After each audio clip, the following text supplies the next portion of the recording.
The story kicks off with Mike beginning his new life as a freshman in college.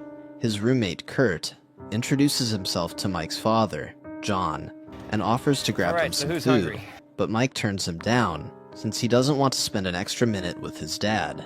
In a boxing ring, Zach humbles his sparring partner during training and earns praise from his coach for hitting like thunder and fire. All right, Zach. Smoke and thunder, baby. Smoke and thunder.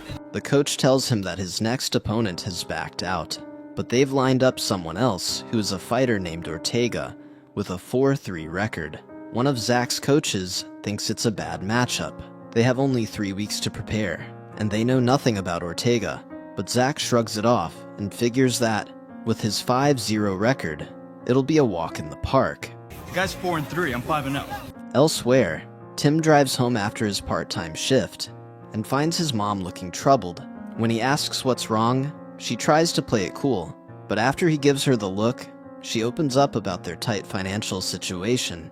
Tim praises her for how hard she's worked and offers to drop out so he can get a night job, but she refuses and promises she'll figure something out. Meanwhile, Justin, a comic book store clerk, tries to talk to a girl, and because he isn't Chad enough to pull someone like her, she calls him a dork and turns him down.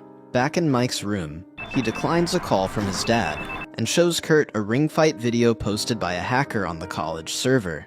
Kurt suggests they go outside for a bit, but Mike refuses.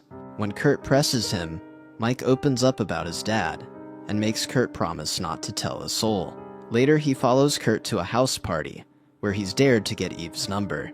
The moment he sees her, his little man tells him she's the one, so when he tries to ask her out, she tells him she has a boyfriend and turns him down. A couple of days later, Zach faces Ortega, gets schooled like a rookie, and passes out in the ring.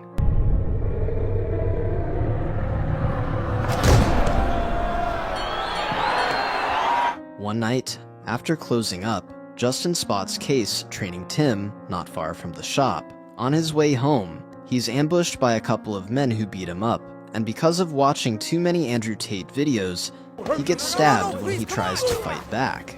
Wounded, he runs to Tim and Case for help. At first, the attackers size Tim up, but when Case shows up, they back off and retreat.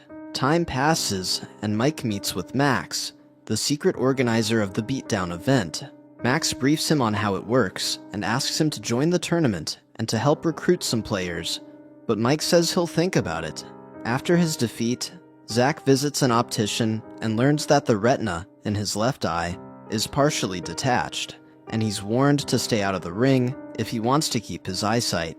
As Zach leaves the office, he spots an ad for Max's Beatdown event on a girl's computer and starts questioning his future in boxing. After work, Tim heads home and finds his siblings watching cartoons, so he asks where their mom is.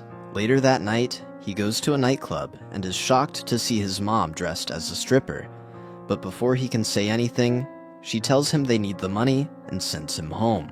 At the wrestling club, Mike's sparring partner mocks him about his sexuality after finding out Mike's dad left them for a man.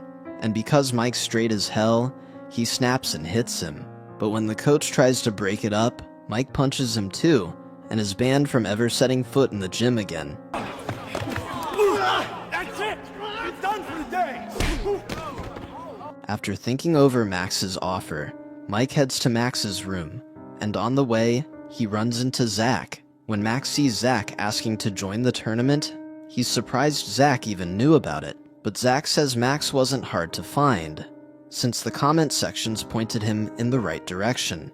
The two talk about signing up, so Max asks them to show him what they've got.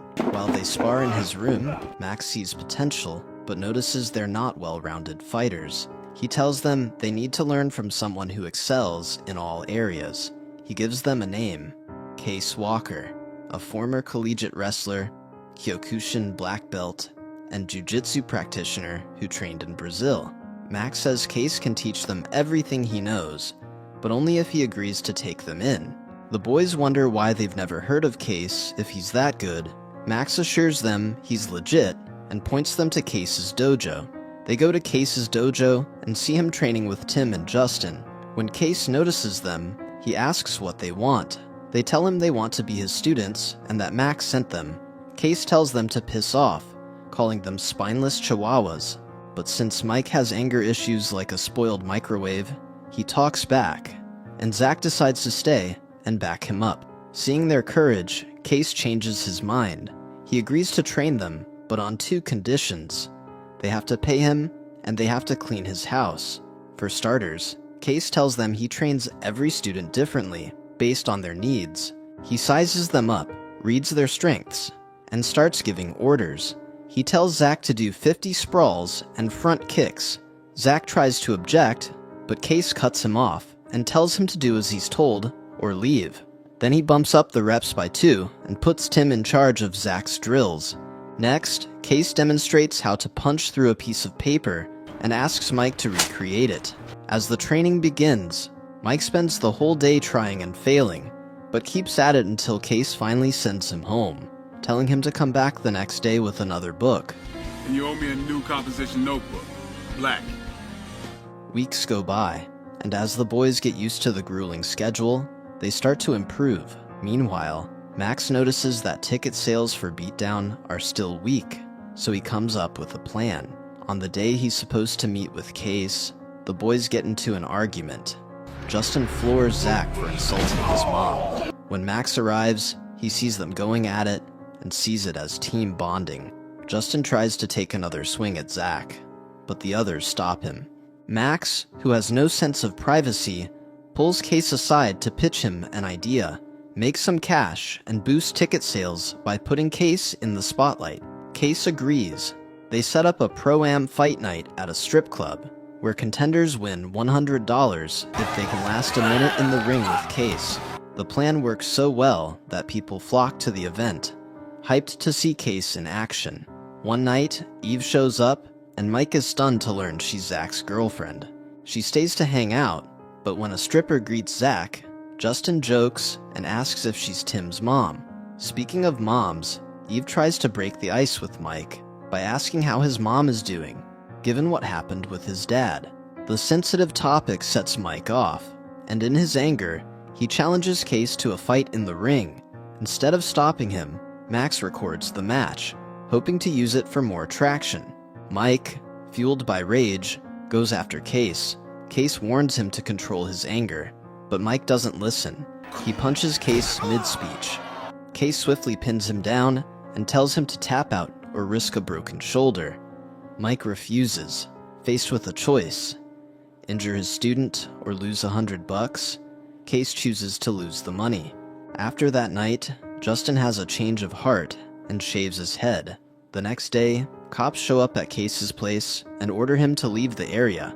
Despite Case's protests that he hasn't done anything wrong, they don't hear him out and warn him and his students to stay away.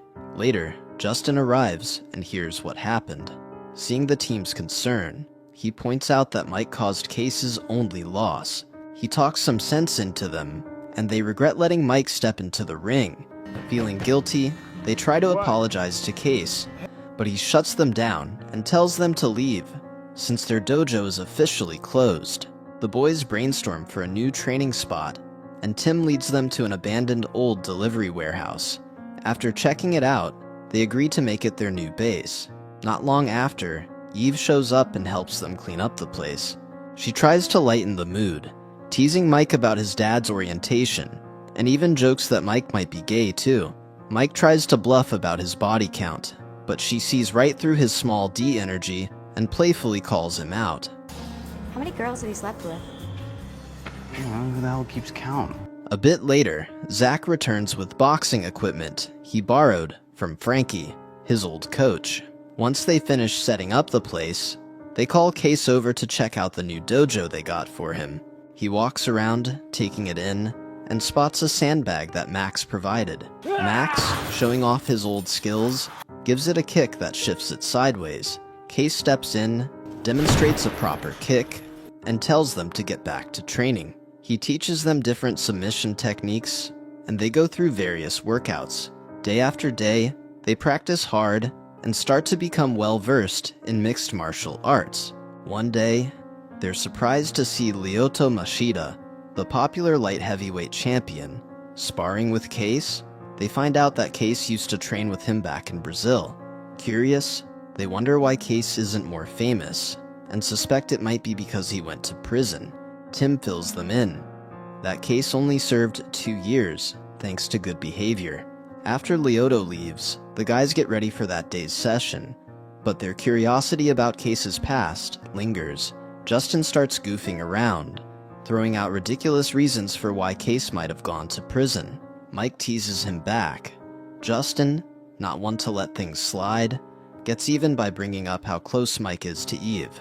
Mike brushes him off, calling him a clown, but Justin keeps pushing as he crosses the line and asks for Mike's mom's number. This all happens right after Case thanks them for setting up the dojo. Seeing the fight about to break out, Case tosses them into the cage to settle it. Mike fights fueled by anger, and Justin easily dodges his attacks, taunting him about his dad. When Mike thinks he finally has him, Justin reverses it and pins him down. As usual, Mike refuses to tap out and stays locked in until he passes out. Later that day, Eve checks in on Mike after hearing he got hurt fighting Justin. They chat briefly, but Kurt shows up and, without meaning to, cuts their talk short. One day at the dojo, Case notices Zach's slow reactions to strikes coming at his left side. He stops the session and asks Zach what's wrong with his eye. What's wrong with your eye, man? At first, Zach tries to deny anything's wrong, but eventually he admits that his left retina is partially detached. He's surprised when Case doesn't tell him to quit. Instead, Case says it's Zach's choice, insisting that he can keep fighting if he wants, but he should be ready to face the consequences. Case then advises Zach to switch to southpaw from now on and work on improving his footwork. Work that jing into your footwork.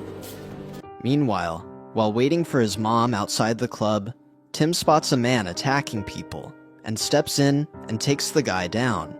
The new head of security thanks him and offers him $400 a night to work as a guard, and Tim agrees on the condition that the man fire his mom. Later, Case pulls Mike aside to help him with his anger issues.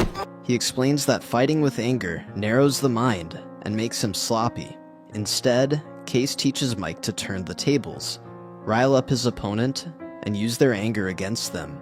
During one of their sessions, Max shows up to check on them. He complains to Case that ticket sales are still low, and he needs to figure out how to afford a proper venue. Case tells him to use the dojo, and Max thanks him. When he spots the boys stretching, he films them and later edits the clips for some PR work. The promo works, and the guys start getting popular, especially Zach. He begins hooking up with a lot of women, ends things with Eve, and even starts thinking about backing out of the beatdown.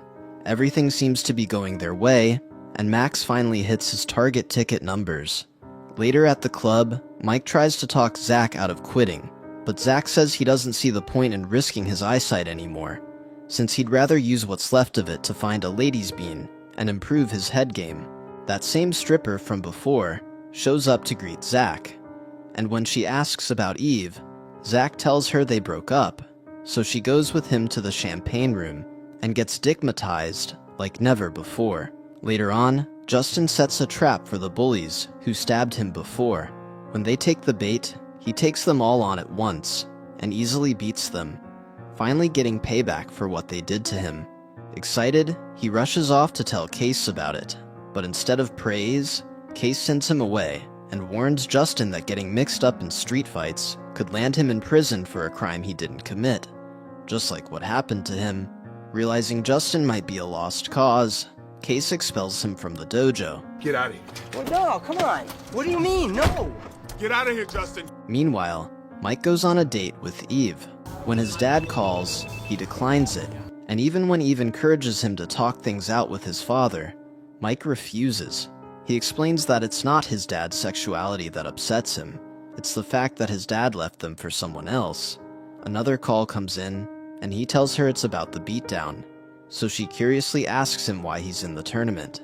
Mike playfully teases her, and before he knows it, he slips in and ends up clapping her. The day before the beatdown premieres, Max finishes fixing up the dojo, getting it ready for the event. Unbeknownst to him, Justin is creeping around the place. After tidying up, Max returns the keys to Case and shares the good news that ticket sales are a hit, thanks largely to Zach's influence. But when Case drops the bomb that Zach won't be participating, Max nearly loses it and starts ranting about how the whole team seems to have issues. Desperate, he even asks Case to fight, but Case refuses. Max, ever nosy, checks out a family photo frame in Case's room, which annoys him. But finally, Case opens up. He explains that 6 years ago, he lost his family in a flood. His father was a boxer, but by the time he began his own career, his parents were already elderly. After the flood, Case spiraled. One night, he got into a fight at a club and ended up killing a man. The judge looked into his past and sentenced him for homicide. The bitter part? Case's lawyer told him that if he'd shot the man instead of using his fists, he probably would have walked free on self-defense grounds. Max consoles Case and excuses himself, but just as he's about to leave, some cops pull up and demand to search Case's home.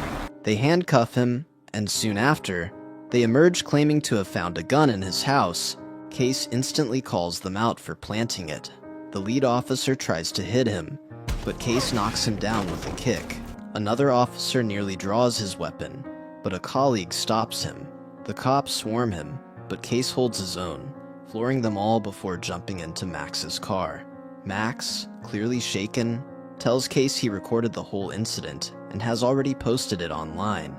Case, roughly 2,000 people are watching that thing right now. They speed off, sharing the footage with different police departments across the state. The next day, they hear from a lawyer that Justin was behind the setup, and he'd planted his father's gun in Case's vehicle, hoping to frame him. Fortunately, Case's fingerprints weren't on the gun, but despite that, the legal process will take time, so Case isn't free just yet. When Tim and Zach hear what Justin did, they step up, telling Max they're in for the beatdown. That evening, the dojo is packed. The energy is electric as Max kicks off the tournament. While Mike gears up for his match, he warns Justin that everything between them ends tonight. But Justin smirks and says that it's just the beginning. The boys dominate their early matches. Tim even sets a new beatdown record for the fastest knockout in history.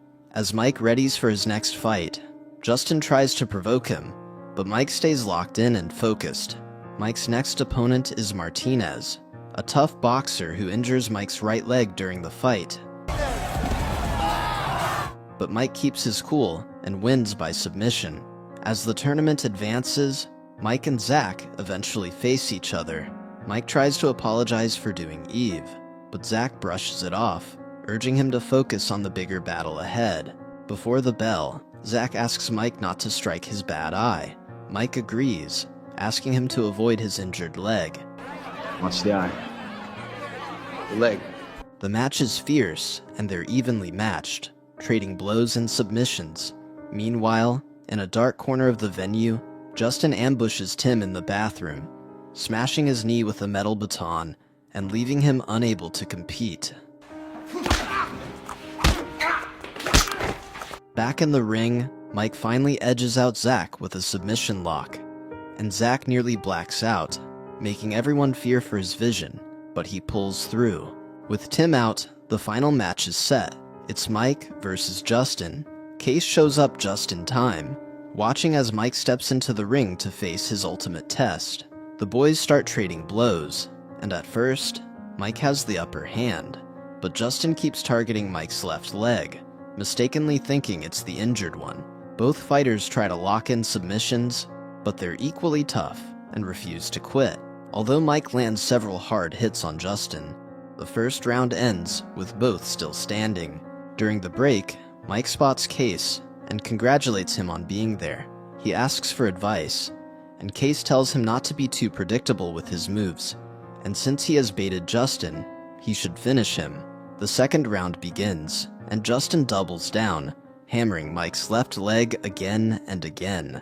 He thinks Mike is on the verge of giving up, not realizing he's been played. Mike strikes with a precise punch, just like Case taught him, then uses that same injured leg to smash Justin's ugly mug with a nasty kick.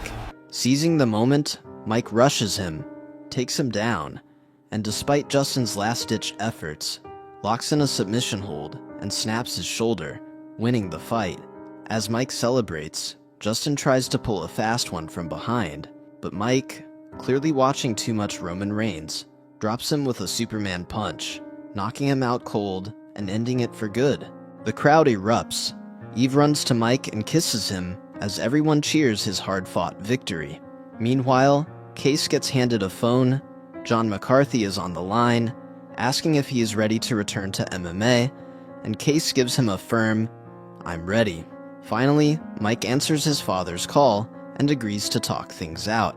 After hanging up, he pulls Eve close and kisses her passionately. The end. Thank you for sticking to the end of my video. Please do me the biggest favor by leaving a like, comment, and subscribe, and I hope to see you next video.